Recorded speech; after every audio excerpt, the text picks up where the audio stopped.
Hello and welcome back to the League One Lowdown. My name is Sam, and we've got some roundup of week 3 and 3.5 of the January transfer window. Obviously, we've got our deadline day special stream on Monday, the 3rd of February at 8 p.m. So make sure you subscribe and you tune into that. We're going to be talking all topics: League One, League Two, and whatever football topic. If you want to discuss John Durango to Saudi Arabia, for example, leave it in the comment section, and we will potentially answer your question. The one thing I want to know in the comment section for this particular video is what position in the next 4 days or 5 days do your team need? For example, my team, Leyton Orient, they need a number 9. It's pretty obvious we've got one number 9, so we need number 9. So let me know what position, and if you've got a player in mind, leave them in the comments down below. So without further ado, we're going to crack through this. There's not been actually as many transfers as we thought in League One over the past week. Joe Gauci is one of the new ones. He has joined Barnsley on loan from Aston Villa. Obviously, they've got Ben Killip, been their main goalkeeper this season. And with Gabriel Salina going back to Chelsea, it opened up an opportunity to get a further low knee in. I would expect one more, especially a forward player, in at Barnsley over the coming days. Birmingham, as if they needed any more strengthening, have got Grant Hanley in from Norwich, experienced promotion winner. I think even if he doesn't play, it's a really good signing to have just in the dressing room and off the pitch. And then Kieran Dow, we know his technical abilities. He's arguably a championship standard attacking midfielder. I believe one of their wingers, Williamson's out for about 8 weeks. So adds a bit more creativity and a bit more of a goal threat to Birmingham's attack. But like I say, they're doing extremely well this season. And Kieran Dow will no doubt be a good signing. Moving on to Blackpool, they've had no new additions since the last one. Obviously, Tom Bloxham and Sammy Silvera being the only two that have come in. Same with Bolton, no other ins other than Joel Randall and Alex Murphy so far. I don't expect too much movement, to be honest, at Bolton. Maybe another forward player after Dion Charles and Connor Carty have both left the club, but still looks like Stephen Schumacher will get the managerial role at Bolton, which I think will be an excellent appointment. Bristol Rovers, there is a start. The stars basically mean it is a transfer that we've seen on Twitter has been near enough confirmed, but hasn't gone through yet. Mark Butcher on loan from Wycombe, obviously was part of the Plymouth side that got won League One a couple of years ago. Left-footed midfielder. So based on what they've also signed Romain Soares, it looks like Inigo Calderon has identified the midfield area is a strong weakness, or a big weakness in his Bristol Rovers side. I'd argue that defensively they are also extremely weak, considering they've got one of the highest XG conceded in the league. I would expect quite a bit of movement at Bristol Rovers, maybe ins and outs at that club. Burton, not signed anyone for a couple of weeks now. John Daddy Bodvarsson has obviously been an outstanding signing. With, I think it's 4 goals in his last 3 League One games, propelling Burton into somewhat of a hoping of now staying up. Moving on to Cambridge, they've got a couple of forward players in over the past couple of weeks. Don Ballard in loan from Southampton, and Detlef Esepa Osong on loan from Nottingham Forest. I believe Osong was at Rotherham earlier in the season, barely played, and Don Ballard was at Blackpool. A striker I really rate is Don Ballard, a proper fox in the box type striker. And it's definitely something Cambridge needed in terms of a goal threat going forward. So they will be hoping that arguably both of them add goals to the top end of the pitch, which is arguably what's going to keep them up at the end of the day. Charlton haven't had anyone in so far. Terry Taylor joined Northampton on loan.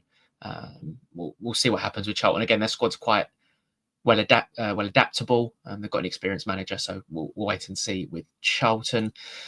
Crawley have been rather busy over the past couple of weeks. Ronan Darcy has got a star next to him because there is a strong rumour that they have accepted an offer from Wigan for an undisclosed fee. But they got 3 in earlier this week. In fact, at the time I'm recording, it's 4:15 on the 30th of January. Rory Feely joined on loan from Barrow. I went through the comments just because I didn't really know what type of player he was. All I remember about him is he went in goal for a game. Barrow fans were quite delighted they actually got a fee for him. Kamari Doyle on loan from Brighton. He was at Exeter last season, so League One experience there. And Matthew Cox, the goalkeeper, joins on loan from Brentford. I believe he was at Bristol Rovers last season, so more League One experience added to the Crawley Town ranks, considering they've got Wallacott as well, unless he's got injured and I've not seen it. It adds competition to the goalkeeping position, but you could imagine that they probably need other players than to try and keep Crawley up, especially with the form of Burton at the moment. And with the threat, I know Shrewsbury still aren't winning games, but they're losing by the odd goal for a bit of magic. So I still think Shrewsbury might trouble a few sides in the second half of the season. Exeter, Ryan Trevor was signed as of 5 minutes ago on loan from Brentford. So that's one of 2 players in loan from Brentford. In terms of outs, Milenik Ali has a star next to him because there is a rumour of a £1.5 million bid from Luton Town that has been accepted. That would be a humongous loss for Exeter. A player I watched the other night, pacey, direct, really, really tricky customer. He's got to work on his final ball, but as a really young winger, you can develop that, and that would be a big loss to Exeter, who are falling down the League One table and need to probably look over their shoulder a little bit. Also, they do have no centre-backs at the moment because they're all injured. So it'd be interesting to see what happens in the final couple of days at Exeter. No new movement at Huddersfield. We knew about Dion Charles, Joe Taylor, and Ruben Ruxon, and the sales of mainly Michael Hellick in their defence. Leyton Orient, Sonny Perkins has a star next to him. The loanee Orient looks like he's going to make his deal permanent. Azim Abdullahi came in a couple of weeks ago. He's got a hat-trick in the week, and Dylan Markandy's got 2 goals in 3 starts. And Lewis Warrington went on loan to Salford at some point last week. I would expect 2 more in Orient before deadline day or on deadline day. Lincoln, no cup movement over the past couple of weeks, just James Collins and Sam Clucas. James Collins obviously won promotion with Derby last year, a renowned goal scorer in the EFL. So Lincoln will be hoping that they now have a goal scorer for the second half of the season and can propel them back into the hunt for the playoff places. Mansfield, not much movement. Matthew Craig we knew, and Tom Nichols going out we already knew. Northampton, nothing going out. Liam Shaw coming in from Fleetwood for Underscores who scored a worldy own goal this week, and Terry Taylor, as we know, in loan from Charlton. Peterborough, no movement again over the past couple of weeks. We know about the 4 in and the 3 out. I would expect another defender probably in at Posh before the end of the window. Kem Campbell loan expired. That was really confusing because there was a statement that went out that his loan had expired. It turns out that loan has not expired, so ignore that. His loan hasn't expired, so nothing's happened at Reading. Rotherham, Louis Sibley's come in loan from Derby. Osong obviously went back to Forest and then has gone back out on loan. Hungbo obviously went back to Nuremberg and then went to Wigan. McCart's gone to Hearts, and Tiehi has gone into, I think that's Hungary. Shrewsbury Town, they've signed 3 players, all from non-league. Callum Stewart and Ricardo Dinanga looking to add a goal threat to them, and Dom Gape, who's obviously worked with Gareth Ainsworth before at Wycombe. Tom Bloxham's the big one there, obviously leaving to go to Blackpool. Carl Winchester leaving for family reasons to Derry City. I expect Gareth Ainsworth to probably get a couple more in before the close of the window. No ins, no outs other than Ben Thompson, who was already out on loan, and Aaron Presley going out on loan to Barrow. No new ins at Stevenage. I would expect again a couple more in. I believe Nathan Thompson also left Stevenage for MK Dons, which is also missing. You know, when the ones that just pop into your head, I've used Transfer Market, and that's not actually on there, but I am 99% certain Nathan Thompson also left Stevenage to go MK Dons. So if there is any missing, please let me know in the comments, and I will make sure they are added to the sheet. But Nathan Thompson has also left Stevenage.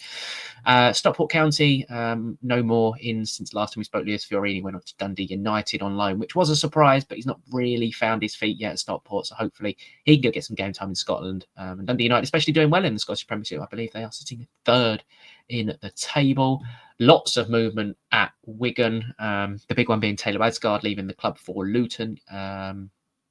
8 goals so far this season, so a big loss for Wigan. And they've not overly replaced him. If Ronan Darcy the rumour is to be true, he's not the same type of player. They've got Ollie Norburn, John Mellish, 2 experienced players. Will Goodwin, never really been a renowned goal scorer when he was at Cheltenham. So I think mid-table mediocrity is kind of the word for Wigan this year. I don't think any of them signings to me scream we're going to try and push up the league table.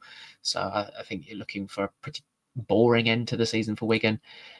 Wrexham have got Ryan Longman on an undisclosed fee, which for a left wing back position is a pretty smart transfer. There's a lot of rumours about strikers with Wrexham. Sam Smith was the one I saw yesterday. The Reading striker, obviously League One experience, got I think 10 goals so far this season for a club who have been a bit up and down. So that would be an excellent sign. And that's probably all Wrexham need. They're a striker probably away from being a bit more consistent in the league, because the past couple of weeks they've won 1 of their last 5. And finally, Wycombe Wanderers. Caleb Taylor, as of yesterday, returned to Wycombe after he was recalled because Wycombe, West Brom had, I think they had players back from injury. Mark Butcher, a loan deal has been agreed with Bristol Rovers, not fully confirmed by the clubs, but has been strong rumours that the deal is confirmed. And then 5 in is Sonny Bradley, and 2 players from Denmark, Alex Lowry and James Berry from Chesterfield. So that about rounds it up. Make sure you join us for deadline day. And again, let me know in the comments what your club needs. And thank you all very much for watching.